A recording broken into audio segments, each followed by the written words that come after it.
Many small-scale farmers in Kenya are now turning into dairy goat farming, since it is a farming enterprise that has good profits from the sale of meat and milk.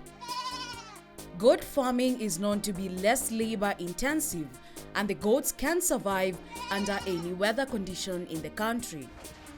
On today's episode of Sheep and Goats, we travel to Mwea in Kirinyaga County to visit a dairy goat farmer who is minting money from expanding his business. Walking towards his homestead, Jackson Brown, aka Prosecutor or Papa, has a well-established dairy goat farm which he has fenced to keep his herd. Jackson is a retired civil servant in the police department who ventured into dairy goat farming immediately after retiring from employment. We started dairy goats farming in 2014. This last 2014, yeah, some years back, yeah, when a patana came into our area. We filled some proposals, and we about that 8 proposals within this sub-location. But only 3 proposals succeeded. One was for dairy goats, we had poultry, then we had nursery for scenes. And actually I was the secretary of this group known as Maishambora. That's my group, Maishambora, self-help group. I was the secretary and as well as the patron. Actually, after the proposals went through, we are funded by E-Fund. We are funded by E-Fund and 15 members. And when we were funded by E-Fund, we went for sourcing of the dairy goats. We sourced about 15 does and 1 buck. When I came with the does and the buck, I subdivided each member 1 doe, 1 doe, 1 doe. In my place, we had 3 members from my homestead. I was a member, my wife was a member, my daughter was a member. Therefore, we had 3 does. I was the buck keeper. So every member would bring his doe here for service. When Jackson set out to do goat rearing, he started with 3 goats which were given to him by the Abatana project through their self-help group. From these 3 goats, he took the initiative of expanding his flock till to date, where he has 20 goats, of which 19 are kidding. When I bought some other goats, I used about 300K to buy the goats. Forgetting about construction of the sheds, because this kitchen I've constructed it for dairy goats, because even I want to increase some other sheds there behind hii nyumba pale mbele. Nyongeze mbuzi. Provided I have a worker to care for them, to serve them with water, everything, cleaning, giving them feeds. After being supported by the Apatana project in 2014, Jackson has had several lots of dairy goats on his farm. He has sold 2 lots, and currently on his 3rd lot, he has 20 dairy goats. He is also a registered goat farmer by the Dairy Goat Association of Kenya.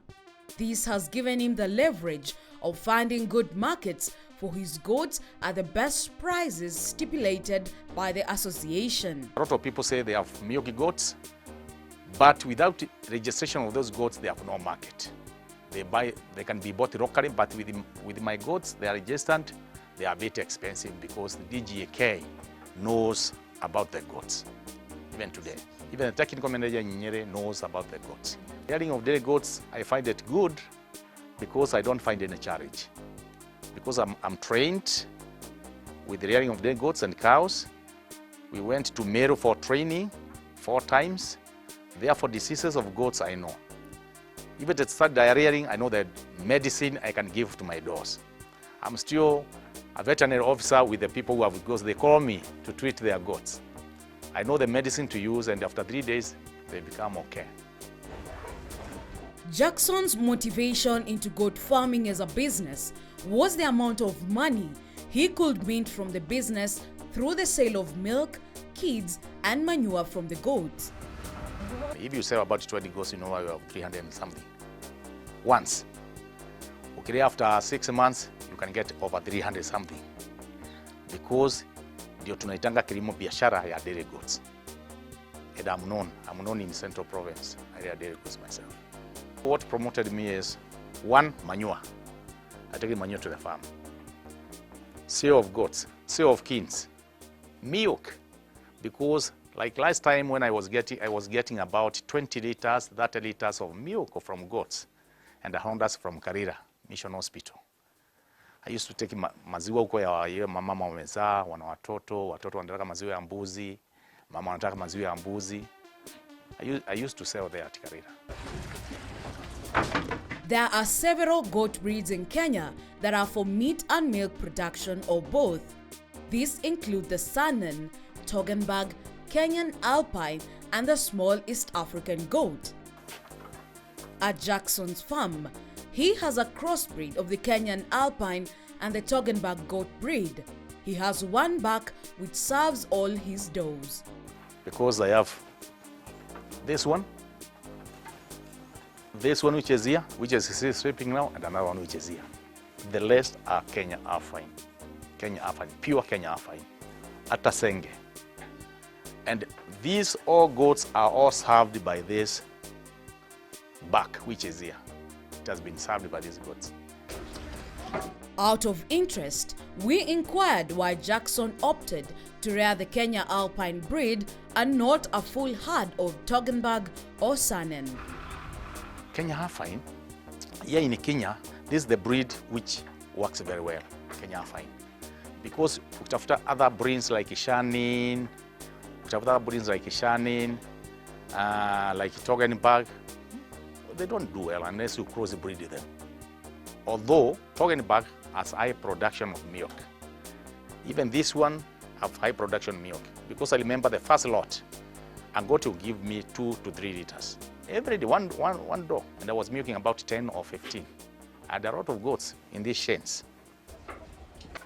Goats are kept in extensive, semi-intensive, or intensive production systems depending on the availability of land.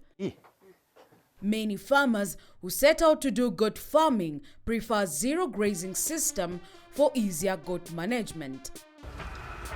Under the zero grazing system, goat housing should be dry, well ventilated, and provide kids, does, and bucks a healthy, comfortable condition. The housing should also provide security from predators and thieves. Jackson uses this system, ensuring that the pen for each goat is very spacious for ease and movement. The proper measurement of one goat house should be 5 feet by 8, so that the goat can move freely in the shade. You don't construct it at the size of the goat. You give it enough space so that it can go around. Like the back. If a door goes on it, we bring the door to the back. We don't move the back to the door. It is brought to the back for service. And if you check on this shed, it's so big, they can rotate with the door. The back and the door, they can meet. For a goat pen, it is recommended for a spacing of 20 square feet per goat, and for goats that are less than 30 kilograms, 9 square feet per goat is enough. The floor should be raised 2 or 3 feet above the level and sloped to one side. This allows water and urine to run off, and it is easy to clean. This one should be 4 by 8 for doors, because doors kucheza yake ni kidogo. To avoid fleas attacking the goats. And my goats are sprayed every week. Spraying. They are taken out, they are sprayed, then returned back. And spraying the sheds to avoid a lot of disease, because these goats, if you don't care for them, they can die all at the same time. They are bad, ni kama ng'ombe za grade. We are taking a short commercial break, but we'll be back with more on sheep and goats.